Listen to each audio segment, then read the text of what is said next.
Gionee, the 10th largest smartphone manufacturer globally, and also the company which holds the title Slimmer the Better, has released one of their latest budget offering, Gionee f103, which seems to be an odd move as there is superb competition in this price segment.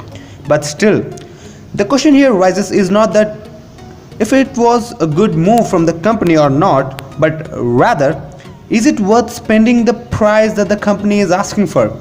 Well, let's find out. But before we do, my name is Jonathan, this is Tech Teachers, and you're watching my full review of the Gionee f103. Let's get started.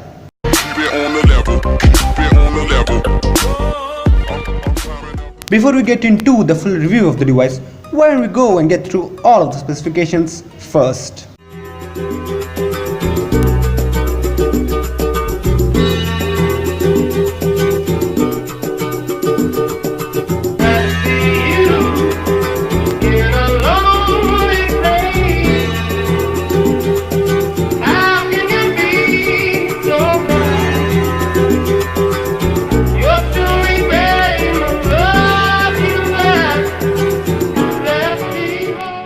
Just as a disclaimer, the device that we have has been upgraded to Android 6.0 Marshmallow with Gionee's Amigo UI 3.2 on top. But we'll be taking a look at the device as of it was out of the box.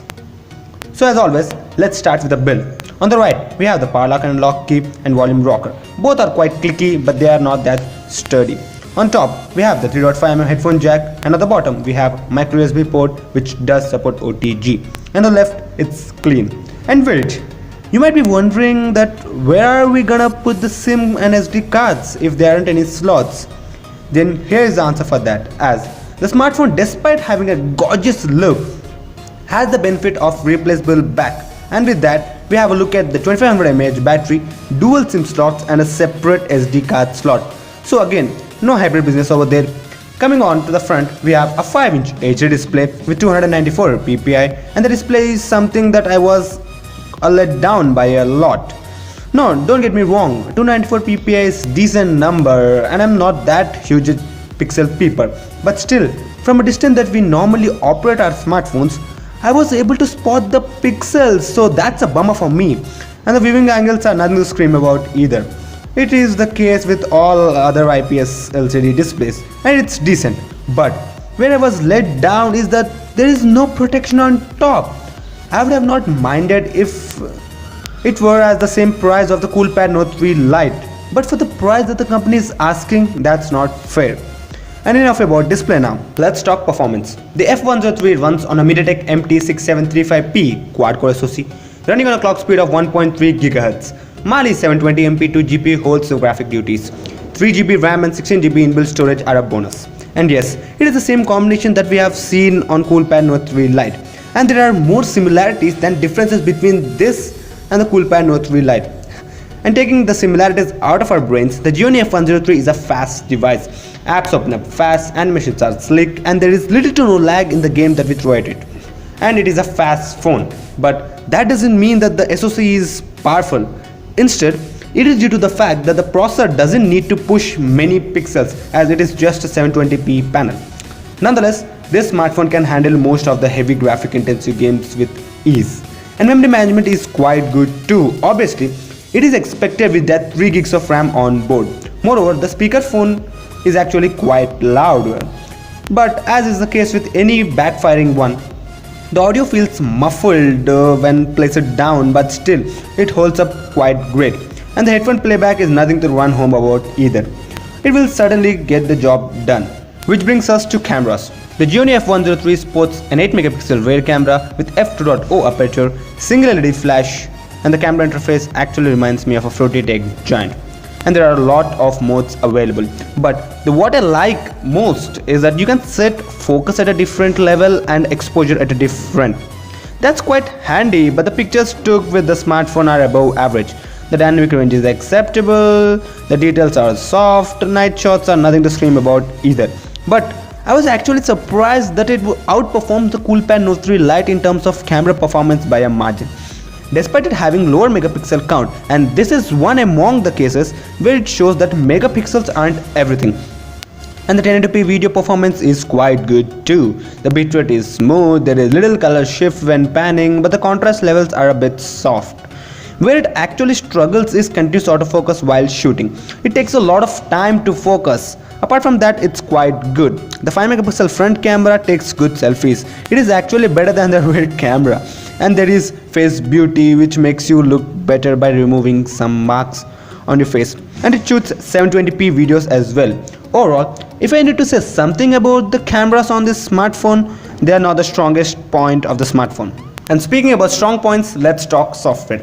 The Gionee f103 runs on Android 5.1 Lollipop and Gionee's so-called Amigo 3.1 on top. And this UI is quite similar to any other Chinese skins. To be precise, it feels a lot like iOS. So there is no app drawer and all the apps sit on the home screen. And folder making is must if you want to keep your home screen organized. And there is no quick shortcuts on top. So whenever you swipe from the top, you will only be able to see your app notifications, and if you want your quick toggles, you need to swipe from the bottom, and again quite similar to iOS. But earlier the smartphone was not that smooth, but after a recent marshmallow update, the smartphone feels quite smooth and there is no UI stutter or app crashes, and that's quite stable. So bottom line, if you want to buy this smartphone, then as soon as you get it, update it, literally. And yeah, there are a lot of themes built in, so you can change the entire look and feel of the device. Moreover, you have a lot of customization as well. And speaking about customization, there's an app called Chameleon, which I personally feel quite cool, as you can change the theme of your smartphone according to your surroundings. That's quite nice. And there is this smart thing on the lock screen that whenever you lock or unlock your smartphone, you'll be greeted with a random picture. So that makes you feel new every time. And enough folks, I think we have spent a lot of time talking about the software. So that finally brings us to battery life. The smartphone comes with a 2500 mAh user replaceable battery. And you might be thinking that it is quite small, so battery life will be poor. But due to the fact that smartphone has just a 720p panel and a power efficient processor, the battery life is quite good. I got over 4.5 hours of screen on time with moderate to heavy usage. And it certainly kept me away from the charger till my dinner. But I will still say, your mileage may vary. Overall, it is just a good smartphone. It doesn't have features like a fingerprint scanner or metal design, which has become a norm in this price segment, but it is a smartphone for those who want a smartphone that's exquisite and slim. But still, the what I am worrying about is its price at the launch.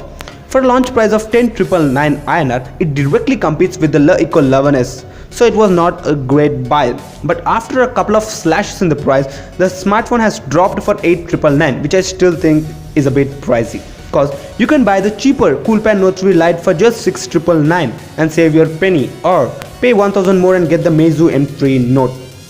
That will make a lot of sense. But still, if you are a fan of Gionee's design and are willing to buy one, then the best buy links will mention right below the like button. And remember that I was saying there are a lot of similarities with the coolpad Note 3 Lite. That's because I've reviewed. And if you don't believe me, check out my full review of the coolpad Note 3 Lite. The annotation to the video can be found somewhere on the screen, and the links will be mentioned in the description box.